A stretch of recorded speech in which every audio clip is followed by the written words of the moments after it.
Hello and welcome to the show. This week's FailRace versus the community, we would be racing B-Class modern cars. Our first race would go to the Road Atlanta short circuit up towards turn 1. BMW would get his wheel caught on the grass. Very easy to do as something else escapes the track as well. If you just run a fraction wide into that first corner, have the back wheel on the grass, you go to stick on the brakes and you can't do anything. But aside from them two, it's actually a pretty clean start to this race, and even cars trying to fit 3 wide at the top of the hill, everybody all made it through the first few corners. This Astra here was now coming under fire from a Hyundai. The Astra, of course, being front-wheel drive and being a kind of heavy front-wheel drive car as well. Getting it off the line wasn't the easiest thing. Kind of got a little bit swamped off the line. Now he's got to try and deal with the Hyundai. Me in the background, the bright orange Dodge Challenger has all of the straight line speed, not much of the handling. I'm fighting with an MX-5 into this chicane. The Astra gets himself up the inside of the Mazda, but doesn't quite have the speed to hold it around the outside of the second part of the corner. The Hyundai's got a great run off the turn. He's to the inside, and people didn't fancy going 3 wide into the final corner. I don't blame them. 2 wide is scary enough, let alone with 3 wide. Now comes the speed of the Dodge as I soar along the start-finish straight. I get my car up the inside. The Astra's turn to get things just a little bit wrong. He got a wheel on the grass. He managed to get away with it. Just that was very, very close. The Mazda's gone past, and this is the problem. You end out of position for one corner, and now he's in all sorts of trouble. He caught the Mazda at a bad point across the crest of the hill. Now the Holden's gone and got him with just that straight line speed of the Holden. The BMW's there. Having his look as well, can't quite get it done. Yeah, when you've got a big train of cars like that behind you, one little mistake and you end up in all sorts of trouble. And this was a pretty damn big group of cars as well, all hanging around for the first couple of laps. I had a look at getting past the Mazda and promptly bolted up and ran a little bit too wide into turn 1. That allowed a Subaru BRZ to get past. The MX-5 and the Astra came pouring past me as well. Now the Mazda's got to deal with a Subaru right behind him, as well as they come down the hill. Flat out pretty much in the handling cars. It certainly wasn't flat out in my Dodge. The Subaru has the speed to get alongside and get past the Mazda. Now the MX-5 is having a look and still battling with the Astra. Unfortunately, lag would strike on a few occasions. The Subaru here would be spun in the chicane and dumped back down through the order. My car was utterly destroyed in a laggy shunt. A little bit of a shame because there was a huge group of cars fighting for the first couple of laps. It was very, very good fun. And then it all got a little bit ruined by some lag here. The Subaru, it just has the straight line speed. The Astra was struggling for straight line speed.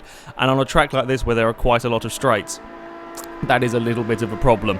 The Subaru, it just sort of breezed up alongside the Astra. It was good enough under brakes and good enough through the corners that he could get the move done at the front. And it wasn't me, certainly. I was almost a lap down. It was a Subaru Impreza that would go on to take victory, admittedly helped by a couple of lag outs and a couple of other cars crashing out of the race, but he managed to keep it out of trouble for the entire race and would go to take victory. Not a car that I would have pegged necessarily for taking a victory with the selection of vehicles around, but the Impreza would take the win. Our second race, and we would go to the Silverstone International Circuit. Of course, me starting off the back of the grid, you can see just how fast this car is accelerating, getting off the line. I picked the Dodge because we can get 3, 4, 5 tyres on the rear, which means it launches like absolutely crazy compared to the vehicles around. Of course, we've got a decent amount of power in it as well.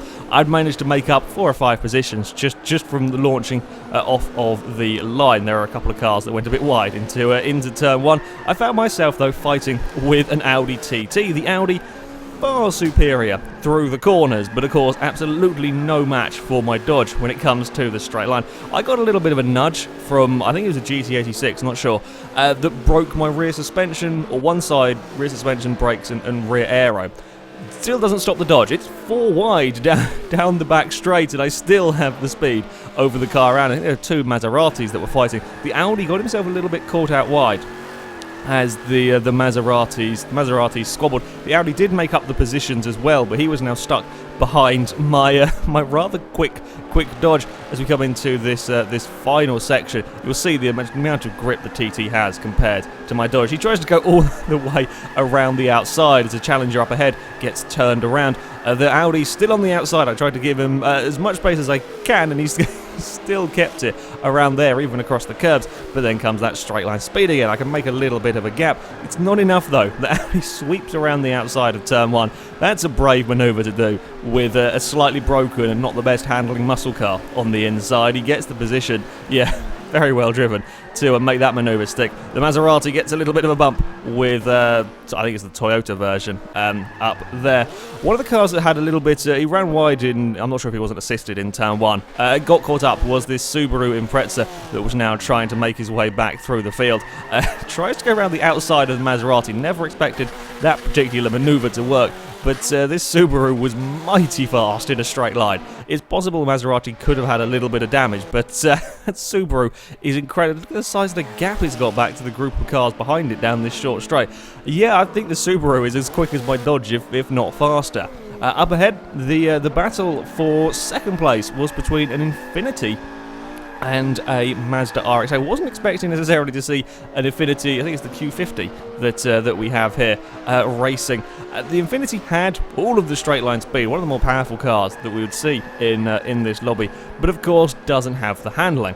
The Mazda was having a tough time simply trying to find a way past because, well, whenever it came, it could make up all of the time through these corners, but the second it came to a straight, it would then lose all of the gap, and then it was very, very hard to find a way past. The Infiniti was all out of shape coming through here. The Mazda is just not quite close enough to try anything, and even if he was, it wouldn't have mattered. There's nothing you can do. If you overtake on the way onto this straight, the Infiniti is going to be long gone by the time you get to the end of the straight. You can see again the gap that the Infiniti is pulling over that Mazda is rather a lot. The Impreza continued to make his way up through the order. His next target was a Nissan 370Z as they come into the final couple of corners. There was an unfortunate skyline, make a little bit of a mistake. You see him on the grass, was running quite high up for a while, but yeah, he would end up just out wide a little bit, and on the gravel, the Impreza was just so fast through the corners. He could get it up the inside of the Nissan. And again, we're on the straight and has absolutely vanished. Wouldn't be long before I would catch up to the back of the Q50, bringing the Audi TT with me. And yeah, this would be the big battle for third place. You can see once the Mazda was released, it was gone. It was a much quicker car around the course of the lap, but he had a real tough time getting past the Infiniti. And I too was to have a pretty challenging time, because while yes, my Dodge was pretty quick, it wasn't quite as fast as the Infiniti. My Dodge was slightly better through the corners, but again, it wasn't the huge amounts better. The Audi almost got around the outside of my car, and if it had the same straight line speed, he would have made the move stick. But the TT had none of the acceleration. You can see the gaps that were forming. How much quicker we were both than the Audi, the amount of distance that we can pull, and that makes it very hard for the handling cars to to get past our speed vehicles, because they'll make up all of that time into the final corner. But yeah, it was an interesting battle. Another car making progress was this Maserati that got a little bit sideways on lap 1 and fell a little bit through the order. He was catching up to the back of the Nissan this time round, and again it was a drag race down the start-finish straight. Maseratis were a popular choice of car in this particular. I think this is the only race we saw the Maseratis in, but like 3 of them in this one, and it was, funnily enough, a Maserati that was leading the way. This guy started, I think, on pole, or certainly at the front of the field, and absolutely vanished. Just absolutely vanished, while the rest of us were busily squabbling over whatever positions. This car was miles ahead. As you can see, he has plenty of time to do some sideways around the last couple of corners. Yep, the Maserati Gran Turismo would go on to take the victory. They were, yeah, a pretty damn quick choice of car for this particular track. It was the third place where the battle was still raging on as we came onto the final lap. I was still unable to find a way past this Infiniti just couldn't quite get my car into the right positions, in the right places to get a manoeuvre to stick. Again, coming through these first few corners, my dodge was better through here, but I couldn't quite get it far enough alongside. And of course, now we've started fighting quite viciously. The Audi is right there. He's still right there having a look, trying to make a move. I have a go at the inside. I've not quite got good enough handling, and again, even if I stuck my nose up the inside, it wouldn't have mattered because the Infiniti would just accelerate away from me. The Audi almost got the pair of us around the outside, but again, that straight line speed, we've just mullered the Audi. He's too far back now to try anything by the time we get to this next corner. My best bet was either into this turn, which I was too far back to do anything, or into the next one, because I know I can carry just a little bit more speed than the Infiniti. So as we come under braking into the next turn, I was getting ready to have a look. I needn't have worried though. The Infiniti outbraked himself, ran wide. He wasn't giving up just yet, tries to get up the inside. He can't quite do it. Unfortunately, the Infiniti and Audi have a small bump. The cars kind of get locked together, and then a slightly bizarre laggy moment sees the Infiniti turned round. There's a laggy replay. I think it's pretty clear that the car was going to get spun with the Audi sort of stuck on the rear quarter of it. Unfortunate for the Infiniti, but we did have one hell of a battle on that final race. Our third and final race would go to the Road America West alternate layout, a track that I very much like racing on this track. You see in the background there was a very, very laggy car that caused a couple of problems on the first corner. At the front of the field, though, the vehicles would make it through okay. This Volkswagen here, having a look up the inside of a Holden, everybody would get it wrong. Just down at this corner, Mazda would outbrake himself. The Holden's gone, the Mini's gone, a couple of cars in the background have run a little bit wide as well. Yeah, people not quite knowing where the braking point is for that corner in their cars. Sees lots of vehicles off in the gravel trap. The Volkswagen would then have so much more grip than a Camaro up ahead. Just very, very simple overtake that one, get it to the inside and out-drag the Camaro. Camaro is very, very good on power delivery, but it doesn't quite have the actual corner on grip.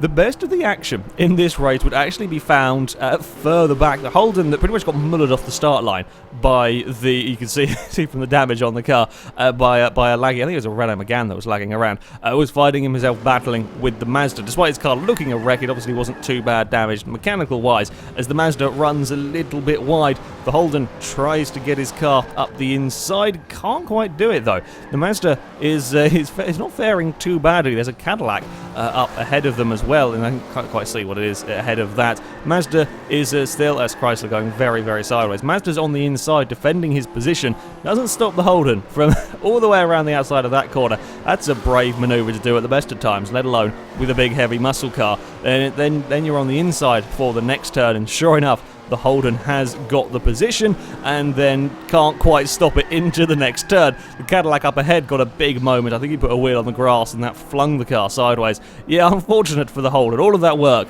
and to just slightly outbrake yourself on the next corner. Very annoying when that happens.